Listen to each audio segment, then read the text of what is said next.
Hi, so in this video I'm going to be talking about eye strain, and there are three different types of eye strain which I actually didn't know about this.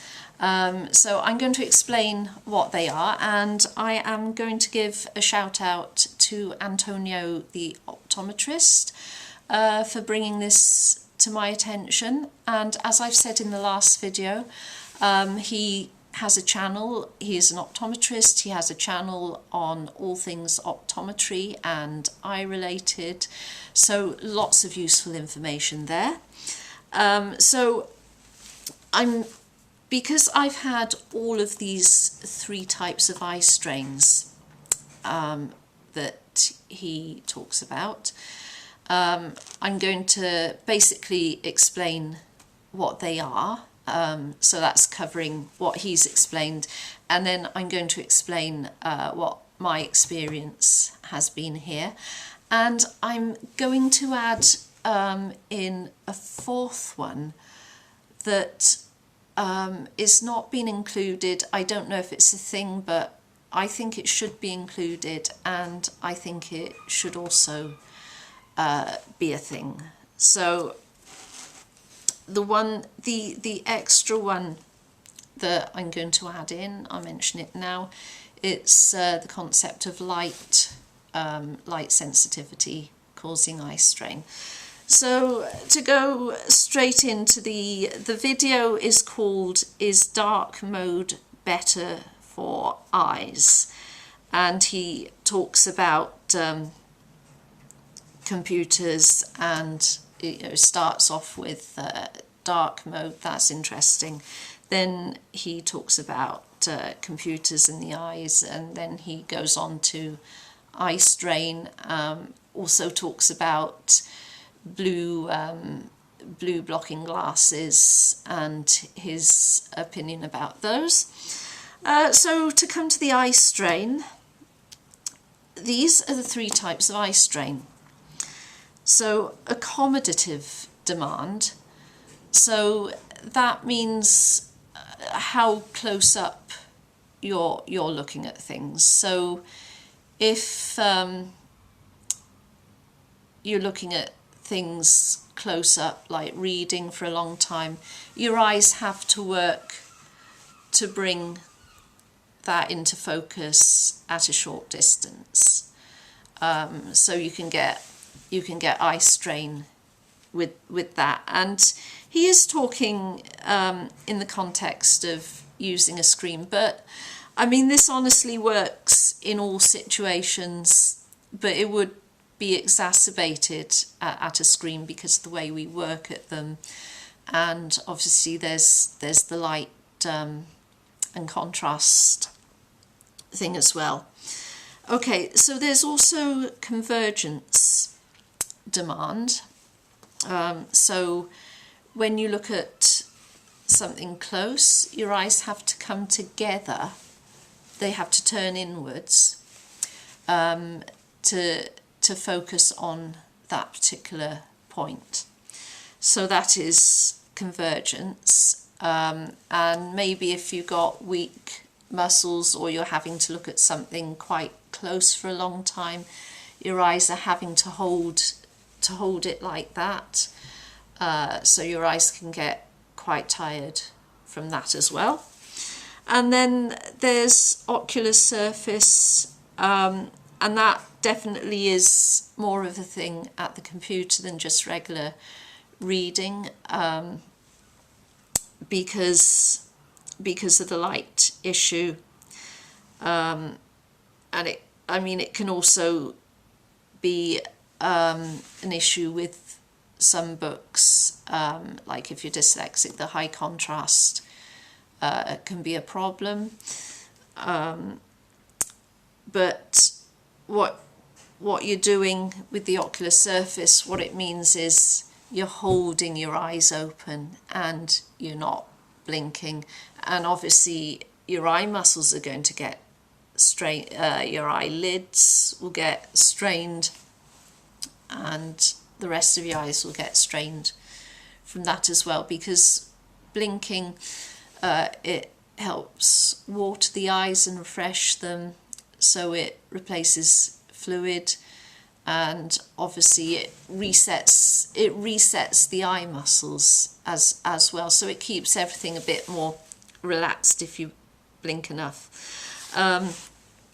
Light. And to come to the fourth one, which is light, and this is my own addition here.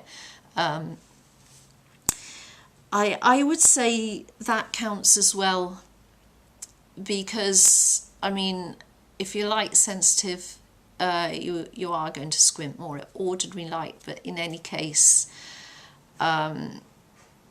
if you're working at a computer screen, it's a light source. So you are going to be working the muscles a little bit extra, and you will be squinting a little bit to look at the screen. So there's extra work going on there. So where is my experience in all this? Well, I've had all three, all four in fact. So the accommodative demand, I've had that because I'm long-sighted and I didn't get any glasses for this for years before I really needed them. You know, I was having terrible headaches, terrible eye strain, really horrible eye strain, and I wasn't getting any help from the opticians. So reading here just got impossible, you know, very painful. So yeah, I've had that. Convergence demand, yes, I've had that too. I do have convergence insufficiency anyway, because I do have a little bit of a weakness in the muscles, which I've always had. So when I've been reading, you know, I've had to work extra hard to hold the eyes together, and I just thought, well, I really get into reading.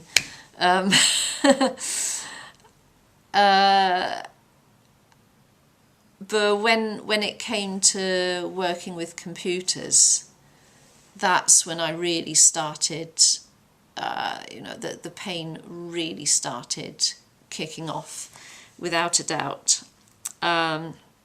The ocular surface blinking, I actually have problems with dry eyes. That was actually noticed fairly early on, but it wasn't really taken up properly, and it could have been dealt with a bit better, I think. And because I also, in addition, I was struggling to see something this close. I was struggling to hold my eyes together. I obviously wasn't blinking. I mean, I was blinking even less than people already don't blink at a computer, because of all the extra effort I was having to make. So by this time you can see how one thing is impacting another, and how it all kind of escalates, basically. And to come to the fourth one, yep, I've always been a bit light sensitive as well. So I've got accommodation demand, convergence demand. I'm not blinking properly because of all the extra effort I'm making to see the computer, and then I'm light sensitive on top of that. So I've got an extra thing coming there, and it increases. I mean, one of these problems is enough to really put a spoke in your wheel. You know, if you need to read something and you're long-sighted, and it's going to be, usually it's going to hurt a bit if you're trying to read for long periods. But if you add the other things in, it does increase the problem exponentially. So you're not getting, if you've got accommodation demand and convergence demand, and you've got an insufficiency with both of those, you're not going to get twice the problem. You're really going to get about 4 times the problem. So, and I've got four of these issues before I've even started. So before I had, once I got plus glasses, that really made a huge difference, and it did damp down the convergence and the light sensitivity quite a bit, but yeah, so that is the different types of eye strain you can have. And yeah, like I say, if you've got more than one, you've got more than double or triple the problem. So it's very worth getting it looked at. And actually, on my last set of visits to the optician, which I've explained in my videos, I actually did take all these problems separately. So I had about 3 different appointments, each for something a little bit different. So first I looked at the dry eyes, where we were there. Then I looked at the accommodation. So we looked at the actual prescription. Then we had another appointment to see, you know, if a prism would help with reading glasses. So we covered all of those 3 things separately, and again I've gone back to get some Polaroids, so to deal with the light issue completely separately again. So that's how I've come at it, separate issues for each appointment, which has worked out better for me. I think it's worked out better for the optician as well, because we're dealing with, you know, one thing at a time and not getting overcrowded with everything. So yeah, that just about wraps it up. So please like and subscribe, and hope to see you in the next video.